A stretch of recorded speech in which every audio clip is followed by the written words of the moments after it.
Ladies and Gentleweebs, my fellow flames of amethyst, I hope you're all doing well. My name is the Amethyst Abrams, and today I'm going to be discussing with you my most anticipated character of Wuthering Waves going forward. The character that I am most looking forward to, and the character that I know a lot of people are looking forward to, and that character is none other than the previous general of Jue Gesu Lin. Now, not much is known about Gesu Lin. We don't really know too much about him other than what we got in that small animated comic book lore panel in the 1.0 story. And that is, he fought the Overthrax. He fought the Thronodian in one of the previous laments and held his own.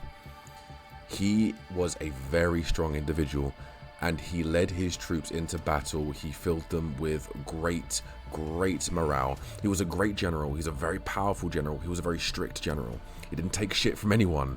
But in the end, fighting the Overthrax, he was getting overrun, so he called upon the power of the Black Flame. Now, I don't know too much on what the Black Flame is, but he wielded this power using his great big claymore broadblade as his weapon, and he fought and no matter how many soldiers died, he found a way to keep fighting. He's a kind of person that didn't really care about sacrifices as long as the battle was won. So morally, a lot of the stuff he did was very aggressive and very frowned upon. But in terms of a great battle general and a war general, he knew what it took to win the battle, essentially. And when the battle between him and the Overthrax, the Thronodian, reached its peak, he vanished. He vanished, and not many people know where he went. He's presumed dead, but I don't think he is dead. There's theories going around saying that he could be Scar, like Scar's the reincarnation of Gesu Lin.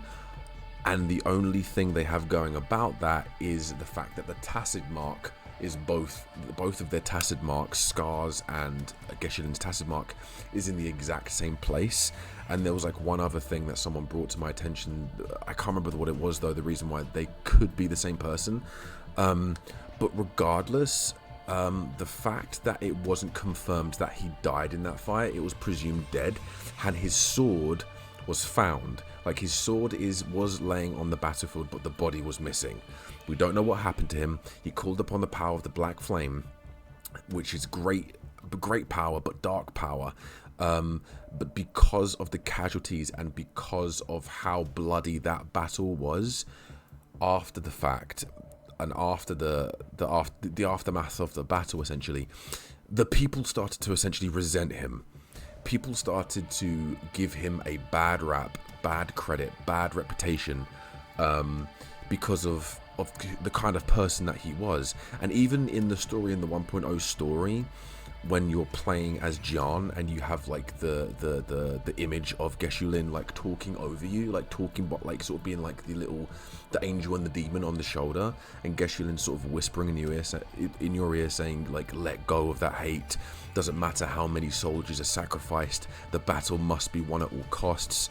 Wanted to kind of test Jian's power, torment Jian in a sense.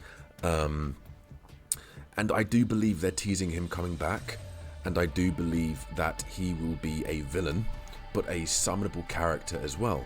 I think it's going to be a very interesting way of explaining where he's been, if he was alive, and if the theory of him being Scar isn't the case, where has he been? Where has Gesu Lin been? What has he been doing? Why did he vanish? What is the Black Flame? And essentially, what does he want? Why is the reason that he's come back? Now, it could be the fact that the Thronodian Overthrax that he was fighting was a different one to the Thronodian we were fighting, and he finally defeated it wherever he disappeared off to, fighting this thing. He might have gone into the Overthrax or the Thronodian's dimension, or an alternate timeline. Time and space manipulation isn't foreign and isn't out of the blue in this universe. We know this. Or maybe he was lost in between time and space, or did get lost fighting the Overthrax for many cycles, many moons, very many days, very many nights. And he came back, he might have gone insane. He might be jealous that Jan is now the new general because, you know, people are looking up to Jan, saying he's a great general, that he's a great leader, he's a great guy. And people over time have grown to hate Gesu because of the kind of person he was towards the people, because of the kind of person he was towards his men, and how his mind was during battle. Now, one thing you guys need to know is the fact that Gesu is the kind of person where, if you look at any sort of military leader or any headstrong, hard as nails general, it isn't about, like, sacrifices have to be made. As long as the battle is won, as long as victory is claimed, it's going to be a bloody battle. You can't save everyone, and it doesn't matter, unfortunately, how many men die. As long as peace is restored and victory is claimed, it doesn't matter. And that's the kind of person Gesu was.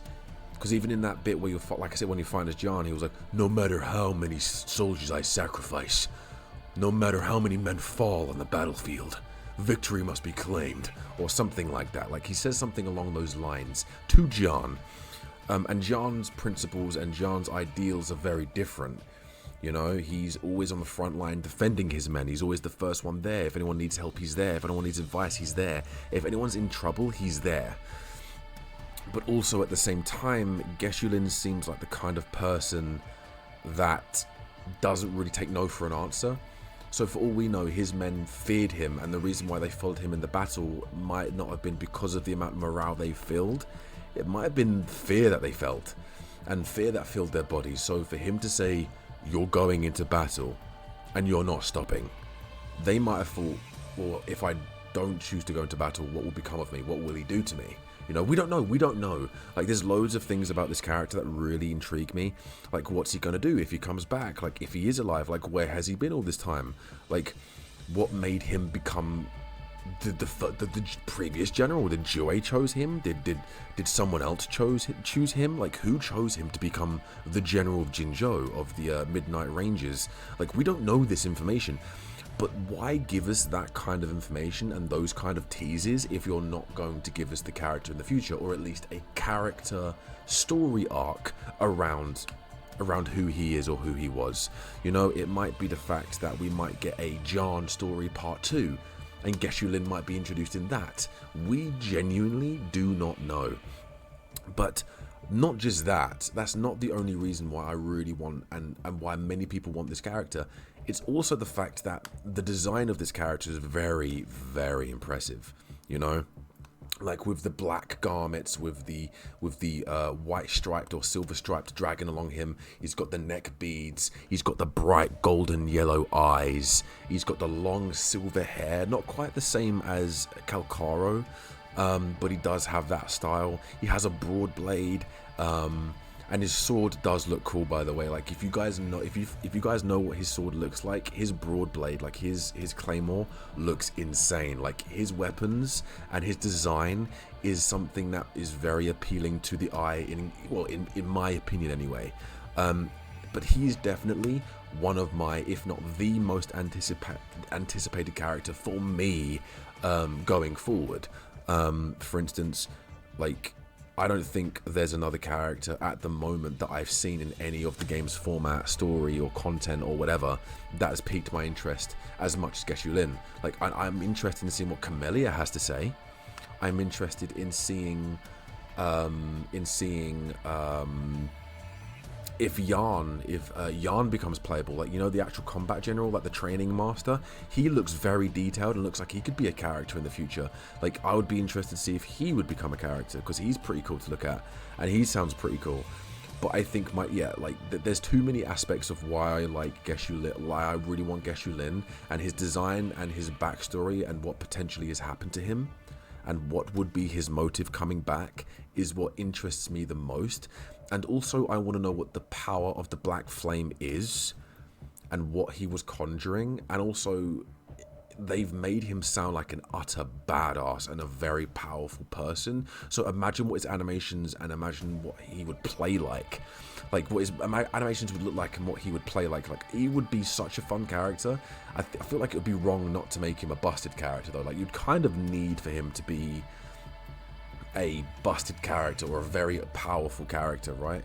So I do believe we should be getting him before the 1 year anniversary, guaranteed.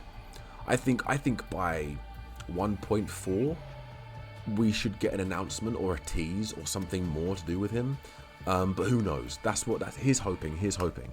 But thank you guys so much for watching this video. I hope you guys enjoyed. Let me know down below in the comments what your most anticipated character is. And I might do another one of these because there's other characters that do pique my interest that I might do a similar video like this on. But let me know what you guys think down below. And I'll see you guys in the next one. Like and subscribe and leave a comment down below. And yeah, take it easy.